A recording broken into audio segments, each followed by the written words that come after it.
Big news story today as well. The two Koreas are set to hold their first round of high-level talks since the April 27th summit. That was the first one between President Moon Jae-in and Kim Jong-un. There's an awful lot on the agenda, as you can imagine, as the two Koreas will discuss ways to successfully, hopefully, carry out plans that were stipulated in the summit agreement. That is the Panmunjom Declaration.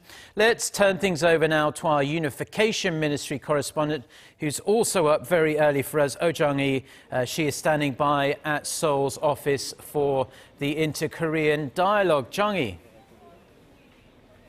Good morning, Mark. After a month since the first Moon-Kim summit at the Truce village of Panmunjom, the high-level talks are finally to take place. Cancelled once, but revived again after leaders of Seoul and Pyongyang met once again at the border village last weekend. The South Korean delegation is set to leave the office for the Inter-Korean dialogue in roughly 30 minutes, and we are expecting them to briefly speak to us about what they're expecting to achieve at today's talks. The talks are to begin at 10 a.m. Korea time at the Peace House, located on the South Korean side of the border village of Panmunjom. Seoul is sending a 5-member delegation led by Unification Minister Oh Jung-hee, and Pyongyang is also sending a 5-member delegation led by Lee Sun-kwon, the head of the North's Inter-Korean Affairs Committee.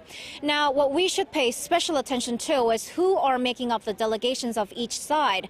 Seoul's Vice Minister of Transport and Pyongyang's Vice Minister of Railways are both attending the meeting, which hints the two Koreas will discuss linking the existing railways between the two Koreas. In the Panmunjom Declaration, the two Koreas have agreed to connect and modernize railways along the east coast, as well as between Seoul and the North Korean city of Sinuiju.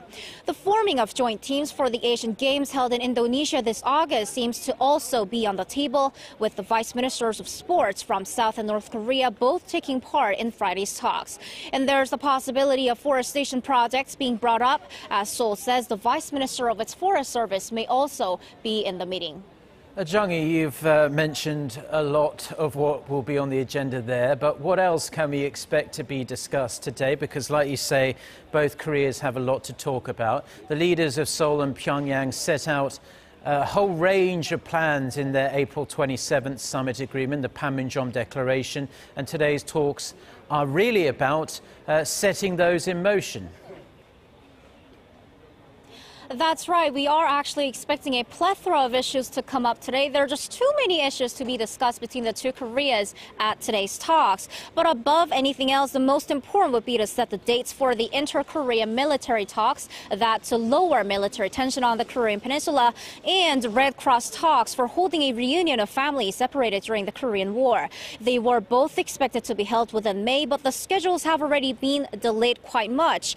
Especially the date for the family reunions has already been fixed for August 15th, and considering it takes 2 to 3 months to identify and register people wishing to meet their family members from the other side of the border, we are expecting the family reunion to be at the top of the agenda at today's talks.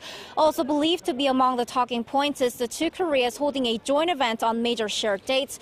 The first date set is June 15th, and as stipulated in the Panmunjom Declaration, Seoul and Pyongyang may also touch upon establishing a joint liaison office in the North Korean city of Kaesong, where officials from both South and North Korea will be stationed. That's all I have for now, but I'll have more updates for a later newscast. Mark.